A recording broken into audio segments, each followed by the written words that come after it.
Next verse, Little Walter's Shake Dancer. This is a stop time. And Little Walter is playing the harp and the band is doing this stop time thing. And the guitar part plays something like this.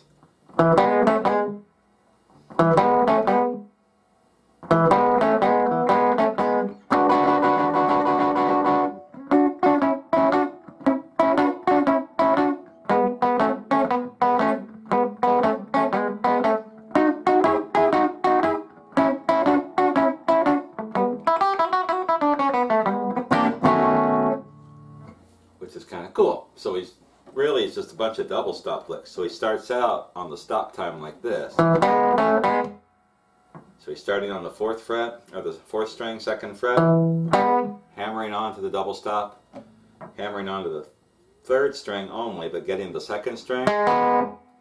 So, and then flattening out the 2nd finger on the 2nd fret, 2nd and 3rd string. So that's the first lick. Ends on the hammer on. Then he does it again. Then he does this. So he's doing this. He's playing the whole lick and then doing the short version again. So let me play that. It's tricky. It took me a while to hear that. So he starts out.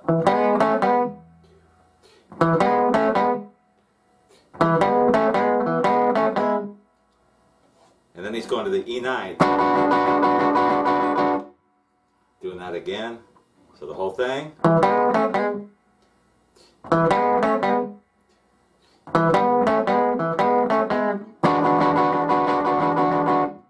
Then he goes into the A. E. B. A.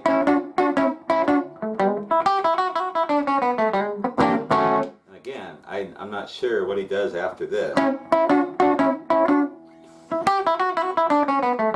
If he sits out and then plays that single string run, or if he throws in a little lead-in phrase like he does sometimes. He doesn't play this. Doesn't do that this time. So that is the next part. Let me play that all the way through one time slowly. This is the next verse, the stop time.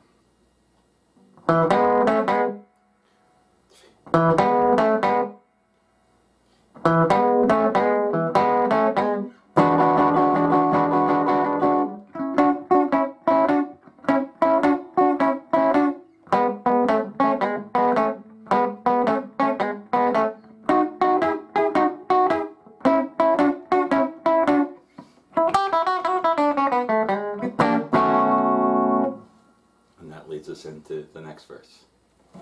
And Little Walter's Shake Dancer, and this one is my personal favorite. So it starts out like this.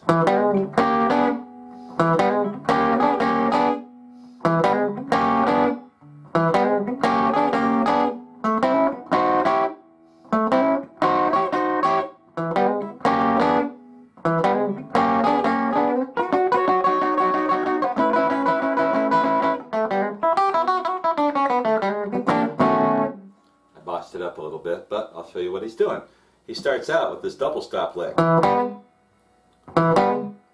So he's just going from the 4th string, 2nd fret, and then hammer on double stop we've done before. Now he's taking the 7th, the D7, 7th chord, and taking it from the 3rd and 2nd fret to the 3rd, 4th and 3rd. Which is a D. That same, remember the second verse we did this?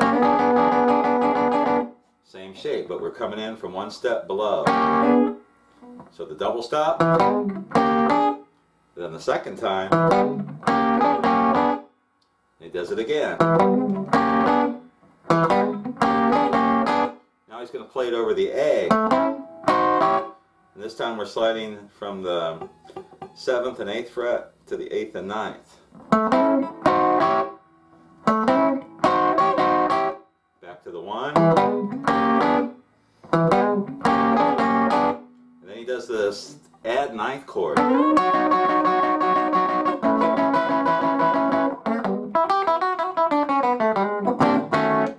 again, that at the end of that, I'm not sure what he plays. My leg is getting sore here. He does this. an A or a F-shaped B chord. I'm putting my pinky on the 9th fret of the 1st string. In fact, this chord is one of my chords of the month for the chord featured chord, and we'll go through some different ways you can use it. But I love how he does this. He goes 5, 4, and I think he's doing that. I don't think he's doing this. He's just playing that add 9th chord, B, then A. Like that. And then he's playing this. One more time.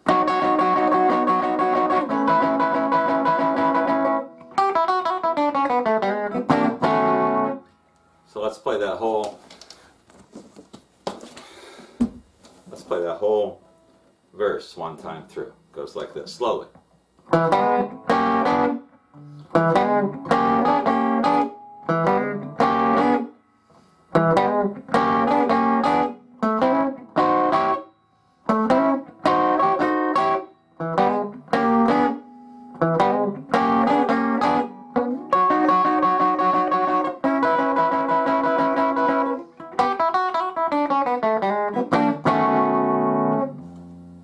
Ready for the final verse, the last one. Walter Shake Dancer. The guitar player is going to play something like this. Let me try to play the whole thing through, plus the end tag.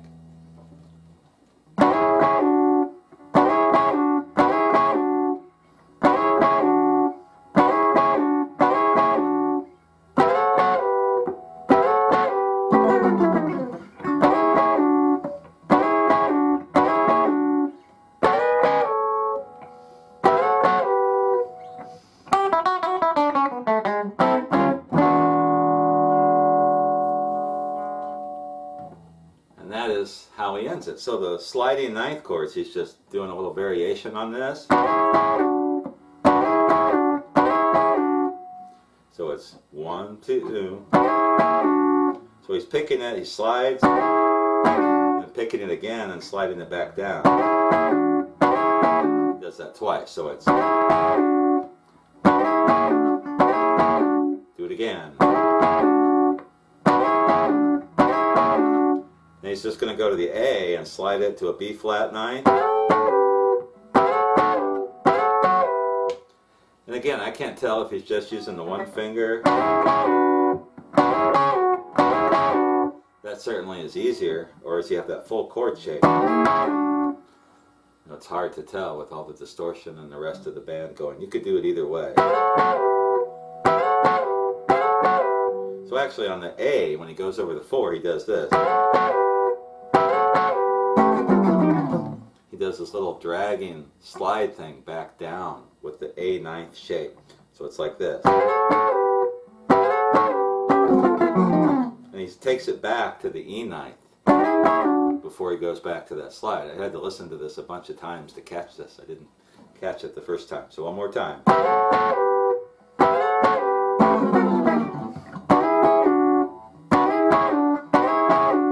Then he's going to go to the B 9th.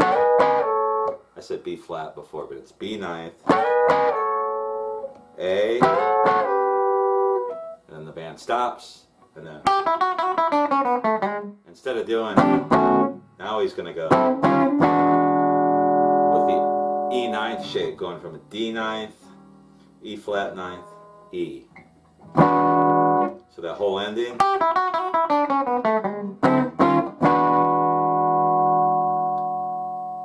That is the last verse of Shake Dancer. Let me play that through one time for you. Where are we at? Okay.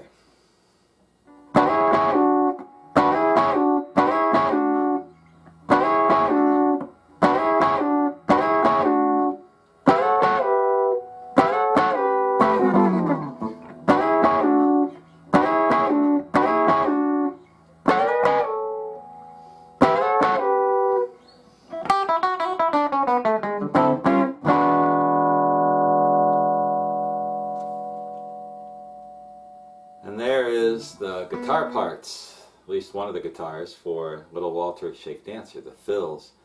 Notice how every verse is something different. It's not the same backing part every time. And that's one of the things I love about these old recordings. You listen to them carefully and you pick up on the creativity and you pick up on the variation. And it's amazing. Nothing is the same. Now he uses some of the same licks, like he uses, but never with the same combination of phrases over the 1, 4, and 5. Pretty sure it's Robert Lockwood playing on this. I'm not positive. This is a little Walter thing. Could have been somebody else, one of the Myers brothers. I don't remember exactly. Doesn't matter. Whoever's playing this guitar, it's great stuff. A lot of cool ideas. This didn't play it so well. That's one of my favorite licks of all time. This little slurring the chord to get back into the 1. This little double stop. I mean, that's like a horn part. That's just incredible. So going through this tune, what I found helpful with it is you can learn so many different ideas for little licks you can play behind our harmonica player. So this is my redo of my lesson for Shake Dancer by Little Walter. I hope this is more helpful than the first one. Better quality video, better teaching. I think I'm closer to teaching it note for note. Probably still got a few places where I'm off. But I think the concepts, the ideas of where he's playing and what he's doing I think are pretty spot on. If you have any questions, comments, let me know. And I will be back with another one of my electric blues instrumentals redone. I'm working on redoing all of them because I shot most of these earlier with my old camera. Hope you enjoyed. See you again soon.